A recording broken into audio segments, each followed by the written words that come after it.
Hi everyone, hope you're all doing well. Just a quick last week ed puzzle to go through a couple of quiz questions and kind of wrap things up. So last week, week 7, we talked about financial management, economics, focused on the high cost of care, things like medical bankruptcy and whatnot. Talked a little bit through those things.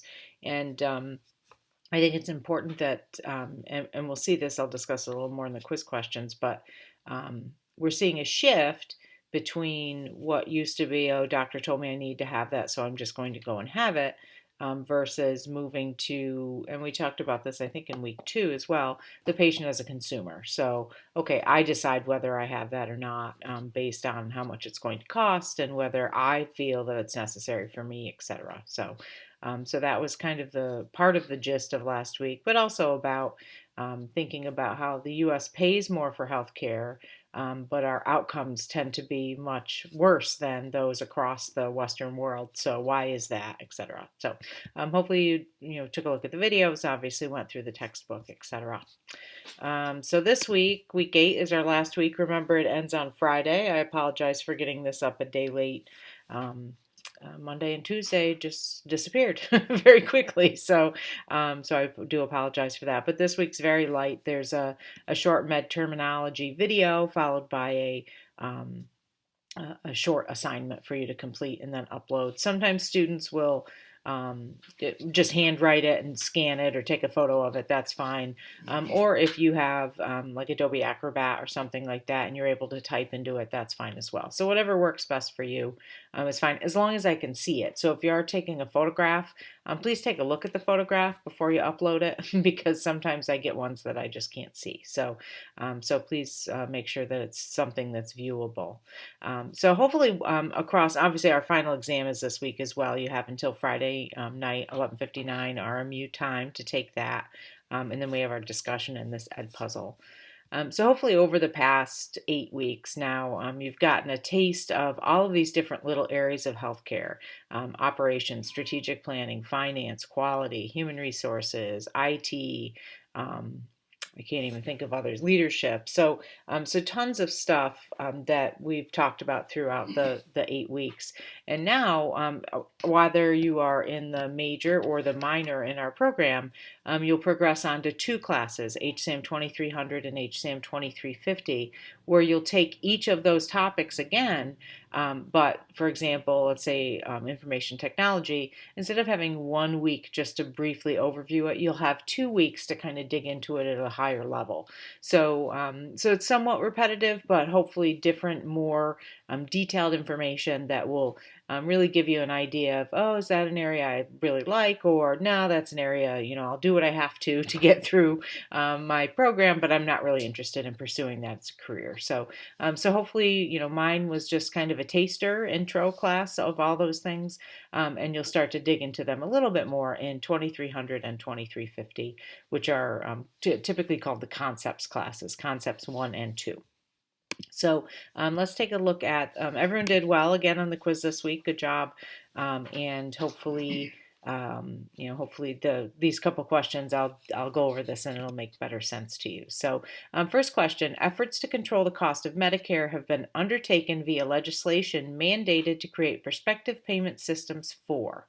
So this was kind of a tricky question because all of these systems that are listed here, RBRVS, RUGs, DRGs, and HHRGs, are all prospective payment systems, meaning that the payment rate is set in advance. Physicians know what they're going to get. Hospitals know what they're going to get. It's all based on the codes, the medical codes submitted for those claims, and they all pay a little bit differently. That's why we have all of these different systems. The problem is, like for here, the correct answer was physicians using RBRVS. That is the correct answer. It says hospitals using RUGs. Well, RUGs is a payment system, but it's used in the skilled nursing facility setting. So hospitals don't use RUGs. Hospitals actually use DRGs. So skilled nursing facilities using DRGs, again, those two things don't match. So Skilled nursing facilities use the RUGS system.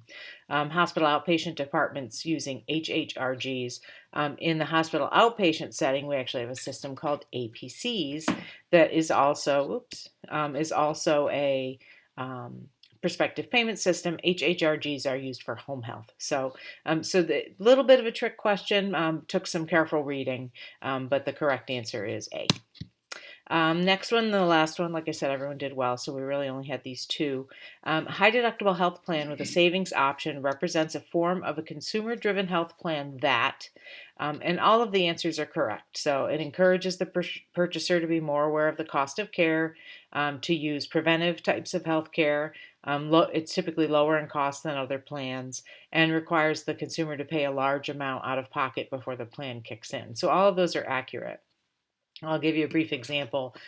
So this week I had to have an MRI. I have a high deductible health plan.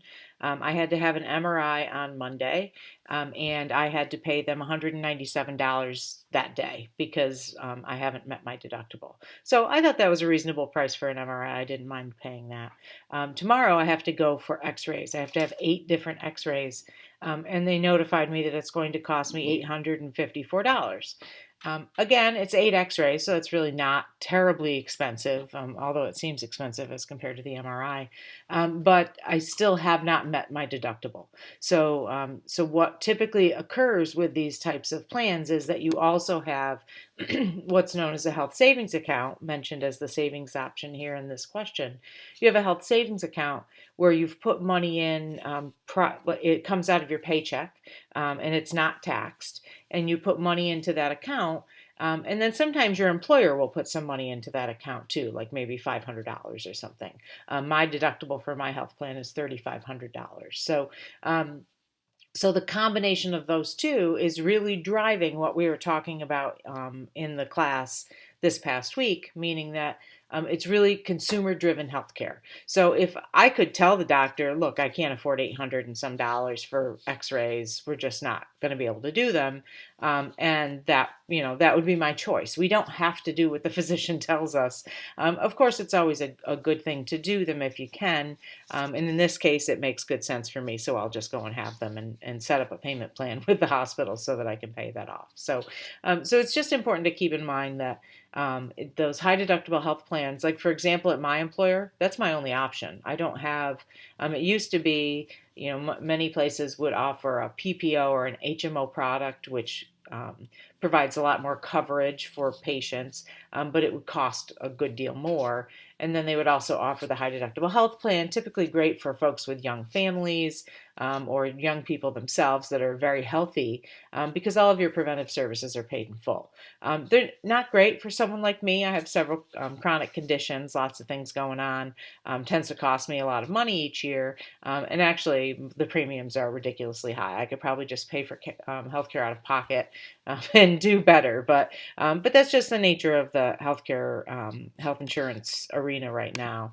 I was just reading, and just as another kind of point of reference, I was just reading this morning online an article about a couple that instead of getting married, just had a commitment ceremony because the woman in the situation is on Medicaid in order to pay for her insulin. And if they got married, their overall income would be too high. She wouldn't be eligible for Medicaid anymore.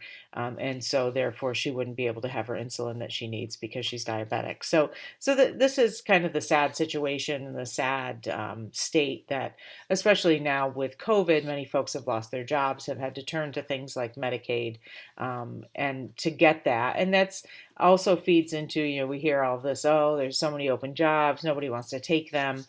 In some instances, folks just can't afford to take a job that has such a low rate of pay, because then they would lose some benefits that they have, and not just unemployment benefits, but they would lose in benefits like Medicaid or other types of assistance from the government that is really filling that gap between what they had prior to COVID and now.